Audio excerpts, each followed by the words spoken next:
Bonjour à tous. Sur la série Détective, donc nous avons ici présent, je vais les présenter, puis après vous présenter chacun. Ah oui. À la façon des détectives d'ailleurs. Donc Eric Anna, Céleste, Thomas Laboureau, Mara et Julien Motlier. Motlier. Oh. Excusez-moi. Donc je vous laisse vous présenter par rapport à chacun. Vos rôles respectifs. Alors, bonjour tout le monde, merci d'être présent. Le thème d'aujourd'hui sera la bande dessinée dans la bande dessinée. Métalep sous perversion. Non, je suis Eric Anna, je suis scénariste de bande dessinée, et donc le scénariste de Détective, aussi bien cette Détective que la série Détective. Et à côté de ça, j'ai fait Palace, Lucy Lloyd's Nightmare et Blind Dog Rhapsody notamment. Et je suis ravi d'être avec vous tous.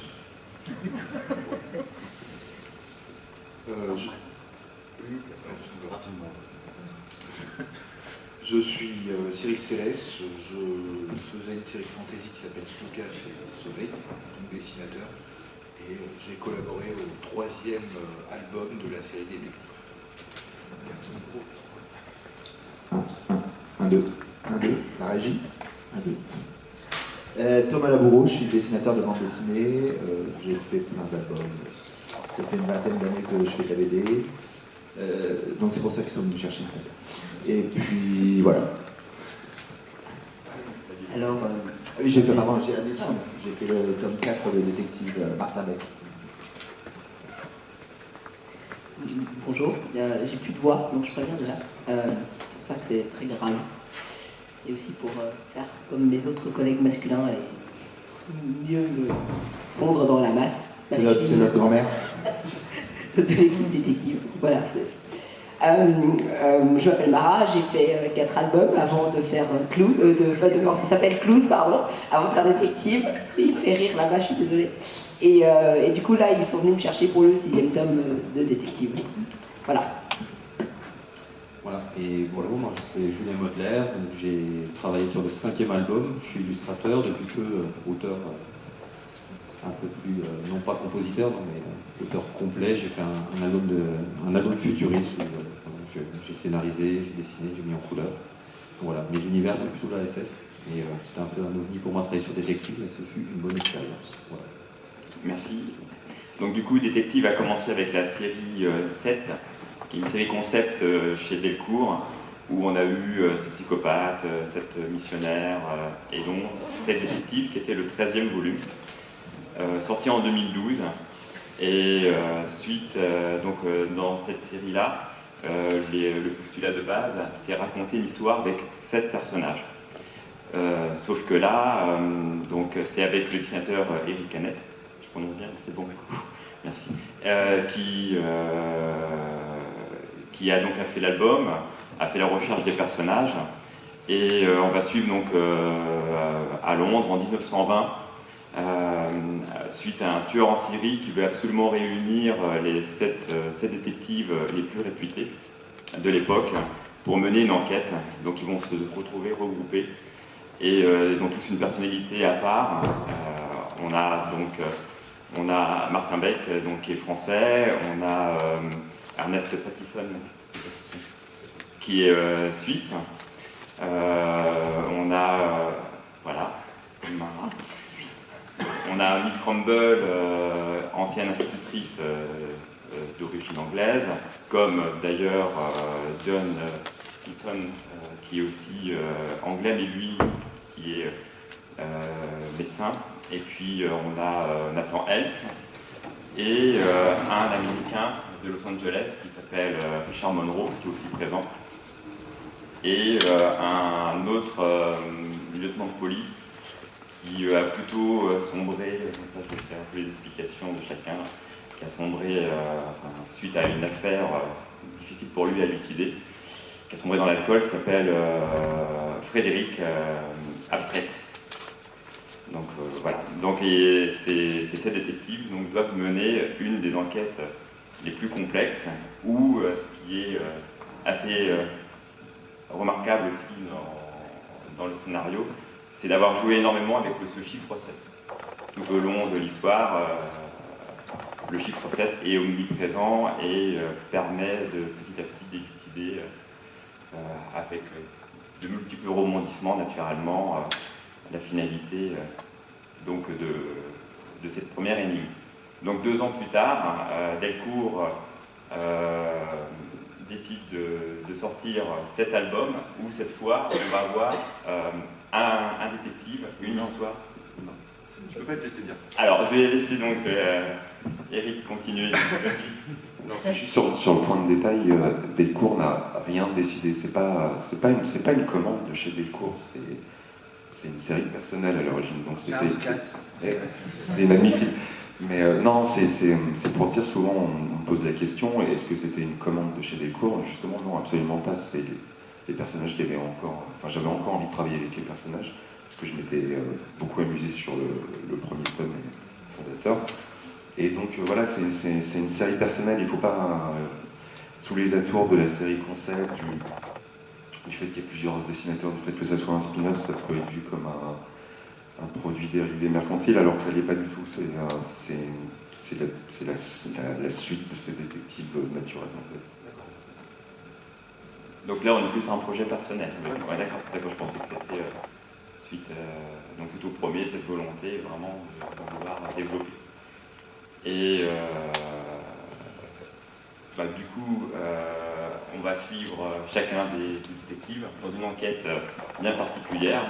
Les 4 premiers volumes s'articulent indépendamment, on peut vraiment les lire de façon indépendante, et les 3 derniers ciblent le premier volume de ces détectives, puisque se passe à la même époque, et vont apporter des éléments majeurs jusqu'au dernier qui sortira, donc, tu m'as bien dit, au mois de mai, avec Nathan S. Et déjà, première question, quelles sont vraiment les premières références à la base, les inspirations de chacun des personnages? Donc, l'idée, c'était d'avoir aussi bien des hommages que des parodies de grandes figures du genre. Donc je suis allé piocher dans les plus célèbres, forcément, dans Sherlock Holmes et Watson, et puis Hercule Poirot, évidemment. Frédéric Abstrait, inspiré de Frédéric Haberlang, qui est le vrai enquêteur qui travaillait sur les crimes de Jack l'Éventreur. Martin Beck est notre Maigret. Mais l'idée, c'était on connaît tellement ces personnages, l'idée c'était de se les réapproprier, c'est pour ça qu'ils n'ont pas les mêmes noms, et de jouer avec le second degré possible, en fait, qui est cette espèce de connivence entre le lecteur, qui sait qu'il joue en même temps un Cluedo, en même temps qu'il lit l'histoire.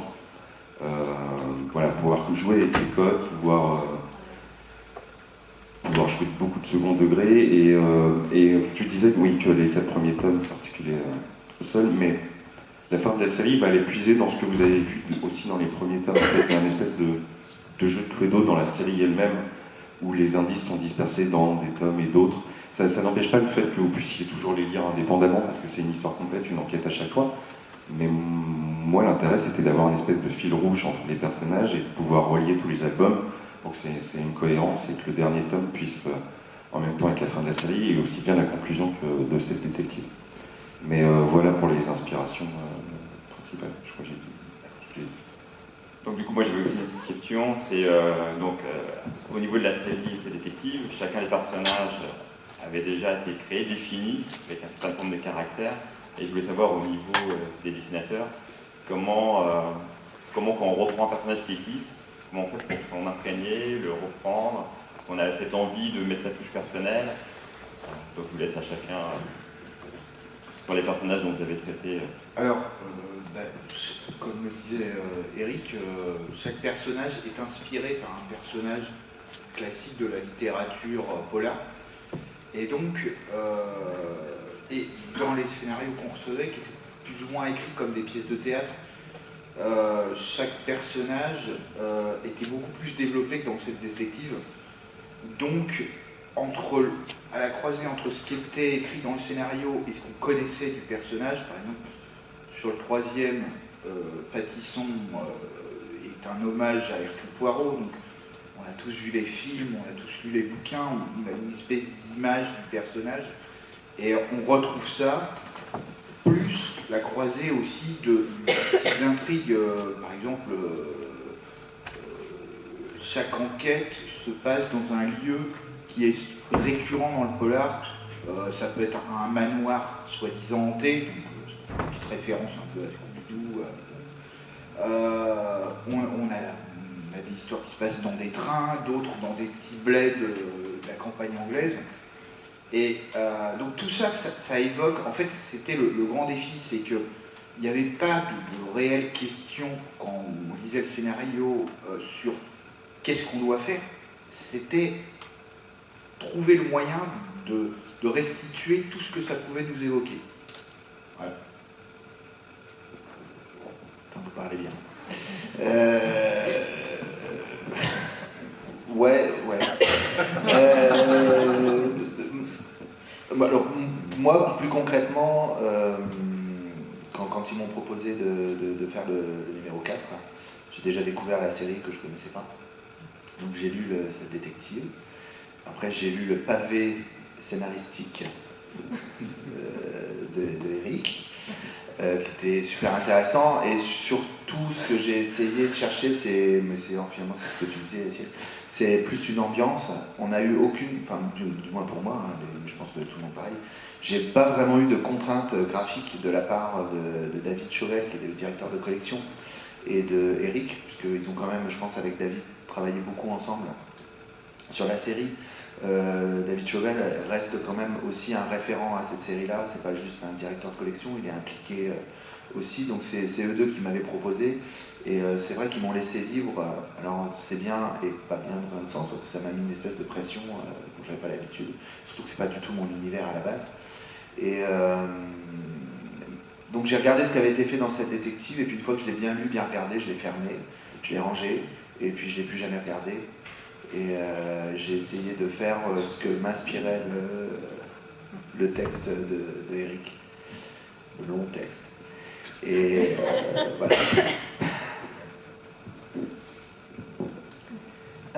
Alors pour ma part, moi j'ai fait le tome 6 justement sur John Eaton. Donc du coup, quand ils m'ont contacté aussi, j'étais très contente parce que ça arrivait vraiment au bon moment, parce que je venais de terminer j'étais en train de terminer ma première série en tant qu'auteur complète. Et j'étais un peu en mode qu'est-ce que je vais faire après. Et ils sont arrivés, ils sont venus me chercher, et j'ai adoré le scénario de Fred. Donc j'ai aussi lu de Eric, pardon. On sait jamais. J'avais vraiment beaucoup aimé son scénario parce que je trouvais que les personnages étaient très réussis, les relations de personnages étaient vraiment très réussies, donc du coup j'ai vraiment pas eu de mal à me plonger dedans. D'autant plus que j'avais lu effectivement cette détective qui est là, et que le scénario m'avait beaucoup plu, et le rôle de Deaton dedans m'avait beaucoup plu. Donc c'était vraiment idéal, c'était le personnage que je pense j'aurais choisi de toute façon. Donc voilà.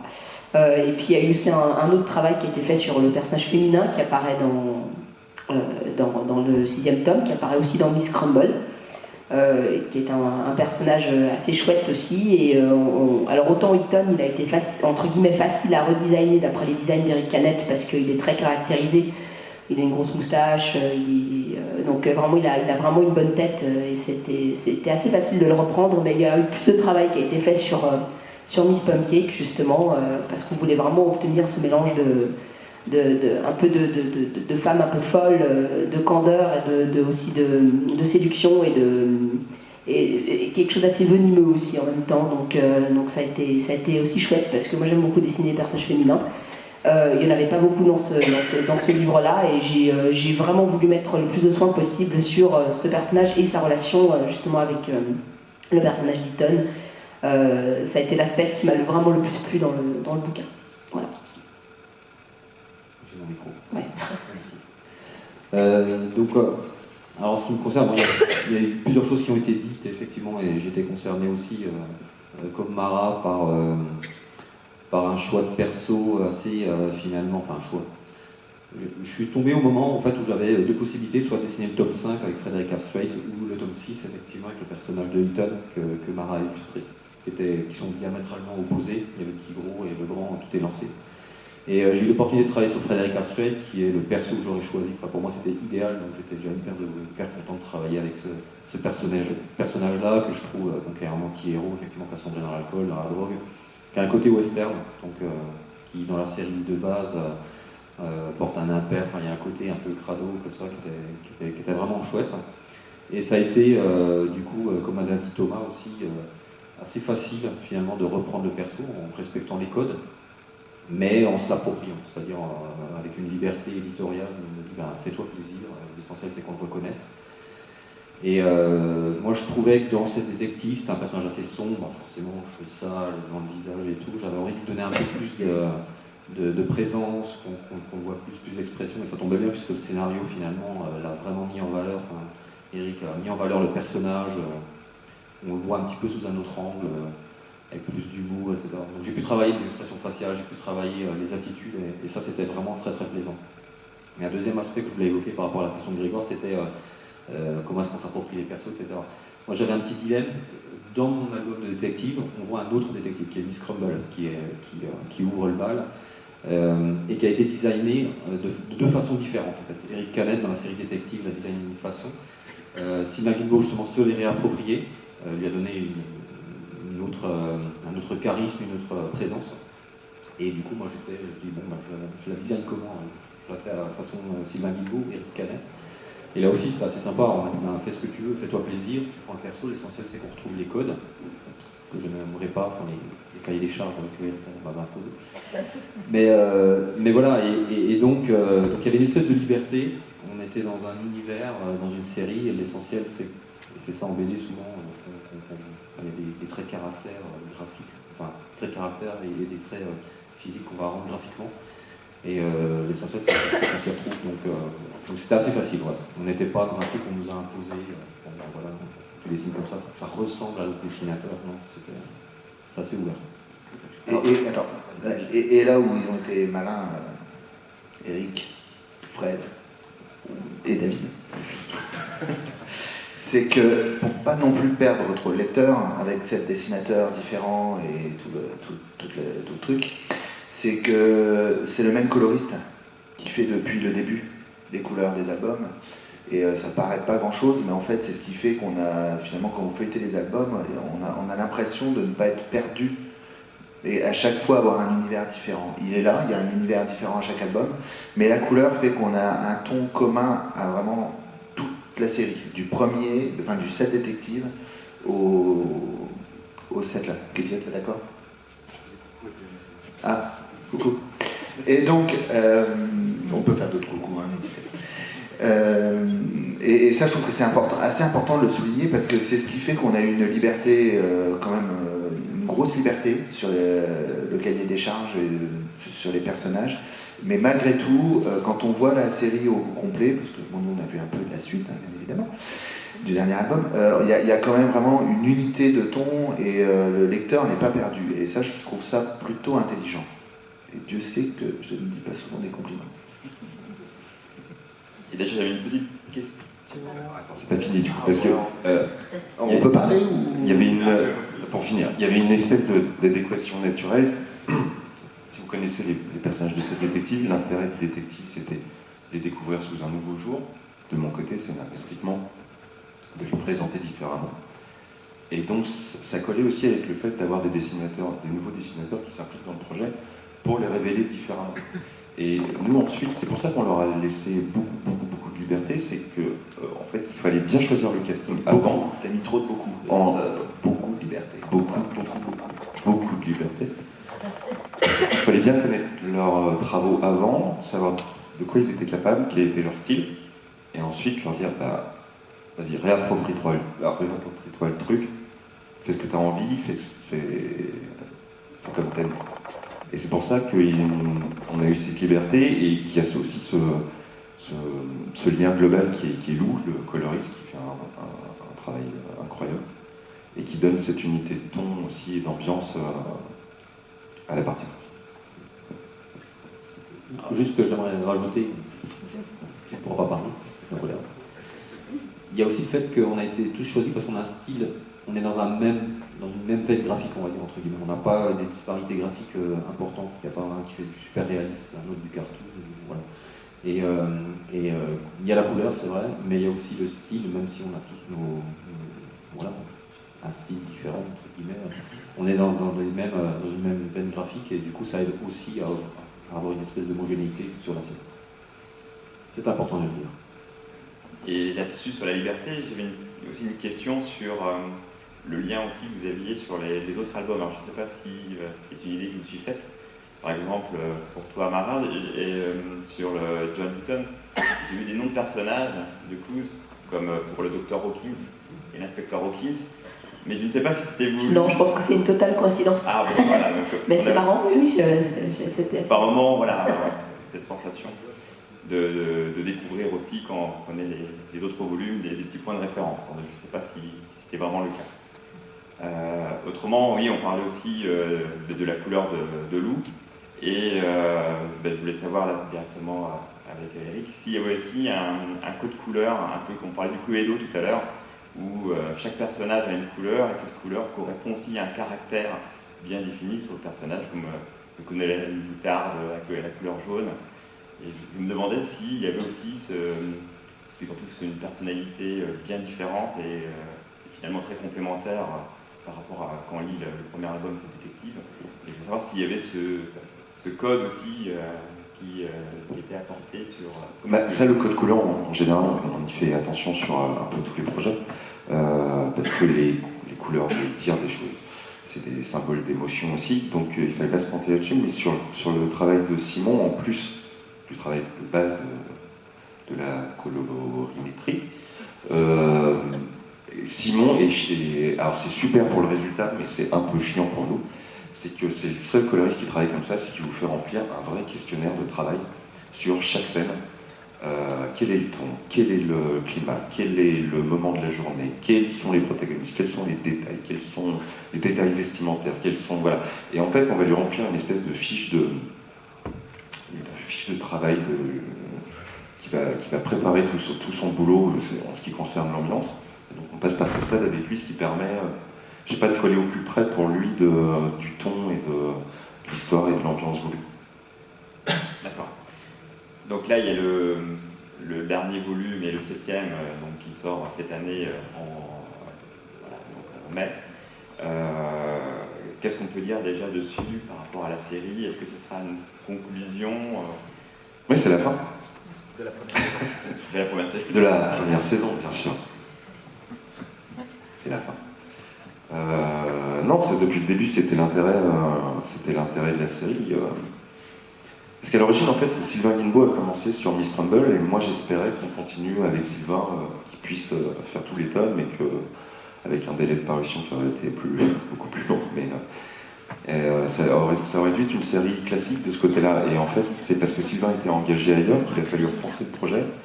Et se dire, finalement, c'est assez logique, un enquêteur par tome, donc un dessinateur par tome, et on est parti comme ça. Et Sylvain, plus tard, a pu se libérer pour revenir, et donc il ouvre le bal et il le termine. Mais c'est en ça où c'est plus du tout une série concept, c'est une vraie série, en fait, avec un début et une fin. C'est Détective le début, et Nathanaël, c'est la mort. Oui, fin. après, il y a une volonté de non-tomaison, puisqu'il n'y a pas de tome, il n'y a pas de numéro de tome sur les volumes. Ce qui laisse la liberté quand même logique. Oui, mais ça c'était ma double difficulté, c'était encore que toutes les enquêtes puissent se lire indépendamment et complètement, que ce soit une enquête complète, que vous ne soyez pas dans l'attente, dans l'obligation de lire un autre album. Si vous voulez juste lire un album comme ça, dans le train ou ailleurs, c'est possible, vous avez une histoire complète, et en même temps qui appartient à un tout, c'est la double complexité de Détective. Oui, même, c'est une parenthèse, même si je trouve que le dernier, John Hutton, apporte énormément d'éléments sur la série des détectives et que celui-ci faut vraiment se le réserver en finalité. Oui, de toute façon, c'est mieux lu chronologiquement. Si vous lisez toute la série, il vaut mieux la lire chronologiquement. Oui. C'est une série. Je vais profiter pour rajouter, en fait, moi j'ai pas mal de gens qui viennent me voir avec le 6e tome de Détective et qui n'ont pas lu le set Détective de base. Et donc voilà, si vous avez l'intention vraiment de lire la série, je vous recommande quand même vraiment de lire le set détective. Certains ne connaissent même pas son existence, ce que je trouve un peu curieux. Et pourtant, dedans, il y a vraiment des indications très... enfin voilà, c'est une très très bonne introduction. Et notamment, le personnage d'Ethan est quand même assez clé dedans. Donc du coup, il y a certaines choses qu'on comprend mieux dans le tome 6. On est un peu moins largué dans le tome 6 quand on lit celui-là. Donc je préfère vite le préciser. C'est pour ça qu'à partir du tome 5, j'ai commencé à mettre un petit bandeau d'informations dans la page de remerciement, pour prévenir les gens, voilà, tout dépend comment vous voulez lire la série. Parce qu'à partir de ce tome, c'est quand même relativement important d'avoir lu soit cette détective, soit des tomes précédents. Pareil, le tome 6 de Mara est plus intéressant en ayant lu aussi Miss Crumble. Non mais de toute façon, il faut tout acheter, point. Il y aura un coffret pour ça. Pas, voilà. Un coffret pour... Je sais pas. Peut-être.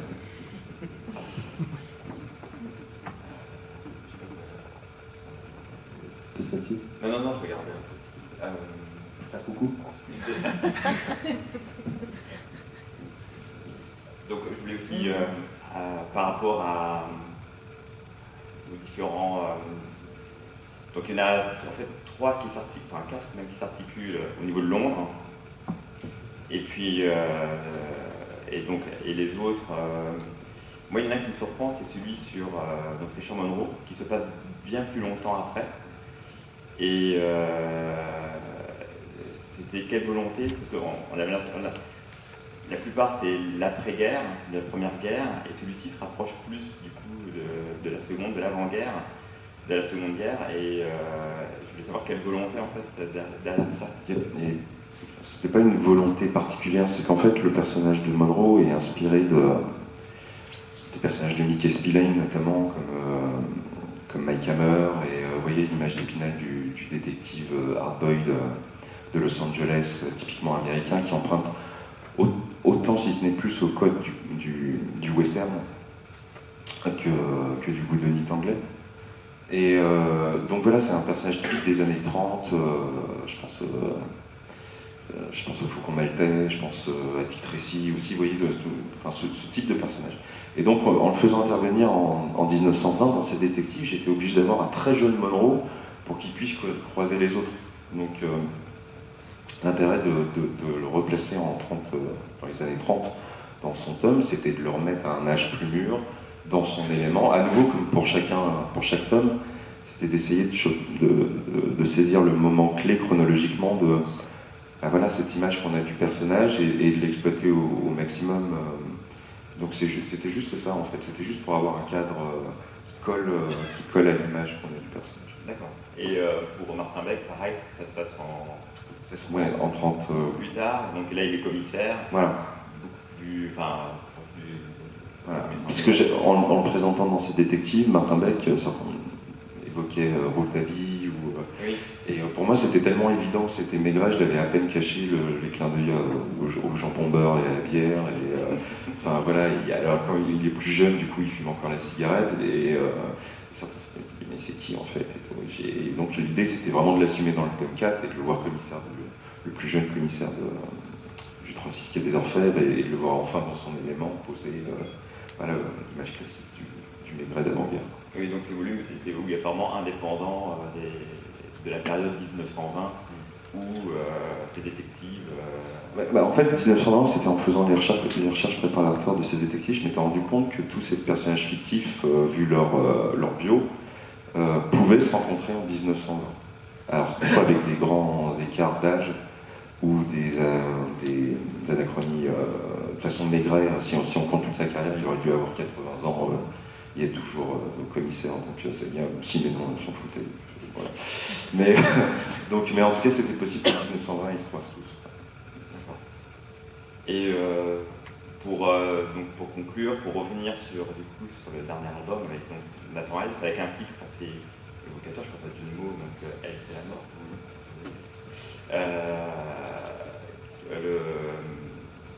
Donc là, on a vraiment le personnage de Sherlock Holmes, un personnage qui a perdu toute motivation dont son fidèle comparse Johnson essaye de motiver ça, faut lire la série pour comprendre de quelle manière.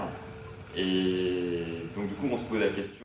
Prendre une cuisinière d'époque. C'est une question de jouer des codes avec des codes en fait. Voilà, des codes et des c'est ça. fichiers qu'on connaît tous, justement, qui apparaissent qui sont dans la pop culture commune à tout le monde.